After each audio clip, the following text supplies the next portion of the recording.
Bismillahirrahmanirrahim. Assalamualaikum warahmatullahi wabarakatuh. Perkenalkan, nama saya Ratisri Ayuningsi S dengan NIM 236500039. Baik, saya akan mereview pertemuan 7 tentang keabsahan alat bukti elektronik dalam persidangan. Capaian pembelajaran di sini: yang pertama, menganalisis persyaratan formil alat bukti elektronik. Yang kedua, mengevaluasi praktik penyajian alat bukti elektronik di persidangan. Yang ketiga, memahami peran digital forensik dalam proses peradilan. Dan yang keempat, mengidentifikasi strategi efektif penyajian bukti digital. Sistem elektronik yang memenuhi syarat. Persyaratan sistem elektronik harus memenuhi pasal 15-16 UU ITE. Konsekuensi jika sistem andal, kualitas bukti original dan hasil cetak sama. Pilihan penyajian bisa gunakan bentuk asli atau hasil cetak. Pertimbangan, efektivitas dan kemudahan presentasi. Persyaratan formil alat bukti elektronik. Berdasarkan pasal 5 ayat 4 UU ITE, pengecualian informasi atau dokumen elektronik tidak sah untuk surat yang menurut UU harus dibuat tertulis dan surat atau dokumen yang harus dalam bentuk akta notaris atau akta pejabat.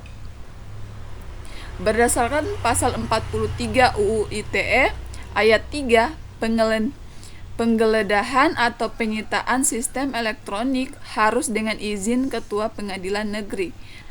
Ayat 4, penggeledahan atau penyitaan harus jaga kepentingan pelayanan umum, prinsip perlindungan hak privasi vs kebutuhan pembuktian. Contoh, kapan hasil cetak lebih baik? Kasus pemeriksaan via SMS atau email, bukti pesan teks digital, alasan hasil cetak lebih baik, SMS atau email pada dasarnya tulisan elektronik. Cukup periksa integritas, ketersediaan, keotentikan. Tidak perlu bawa handphone atau komputer ke sidang, hemat waktu dan biaya presentasi. Konsep atau rantai penyimpanan. Definisi dokumentasi lengkap perpindahan bukti dari temuan sampai sidang. Tujuan, jamin bukti tidak diubah, rusak atau diganti. Dokumentasi siapa, kapan, di mana, mengapa, bagaimana bukti dipindahkan. Konsekuensi, chain of custody rusak, bukti mungkin tidak diterima. Hash value, penjaga integritas digital. Definisi, nilai unik hasil perhitungan algoritma terhadap file atau data. Fungsi, seperti sidik jari digital, perubahan sekecil apapun ubah hash. Algoritma umum, MD5, SHA1, SHA256. Contoh, file A hash ABC123DEF 456. Jika file A diubah 1 bit, hash XYZ789UVW012. RAID blocker alat wajib forensik. Fungsinya di sini mencegah perubahan data saat pengambilan bukti dari media stroke. Prinsip read only access, jenisnya meliputi hardware RAID blocker dan software RAID blocker. Contohnya, tablet forensik Brad-G, WebText forensik DriveDoc. Teknik pengumpulan bukti elektronik. Live acquisition, pengambilan dari sistem aktif atau memori proses. Dead acquisition, pengambilan dari media stroke mati. Network acquisition, pengambilan dari trafik jaringan. Cloud acquisition, pengambilan dari layanan cloud. Tantangan bukti cloud computing. Lokasi fisik tidak pasti, data bisa di server negara manapun. Multi-tenancy, data banyak pengguna dalam server sama.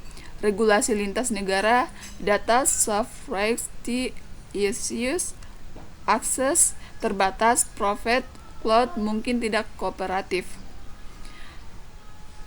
Studi kasusnya bukti dari media sosial. Kasusnya yaitu ujaran kebencian di Twitter. Bukti tweet, retweet, like, reply. Tantangannya, akun bisa dihapus, konten bisa diedit. Solusi, screenshot dengan timestamp pemerintahan data ke Twitter. Aktivitas simulasi persidangan. Role play, hakim, jaksa, pengacara, saksi, ahli, panitera. Kasus phishing, website bank palsu. Fokus keabsahan bukti screenshot website dan log server. Outputnya putusan tentang diterima atau tidaknya bukti elektronik. Tren digital forensik masa depan. AI dan machine learning, otomatisasi, analisis big data. IoT forensik, bukti dari smart device, kamera, speaker, sensor. Blockchain forensik, pelacakan transaksi cryptocurrency. Cloud forensik, standardization framework internasional. Rangkumannya, keabsahan alat bukti elektronik tergantung pemenuhan syarat formil dan material.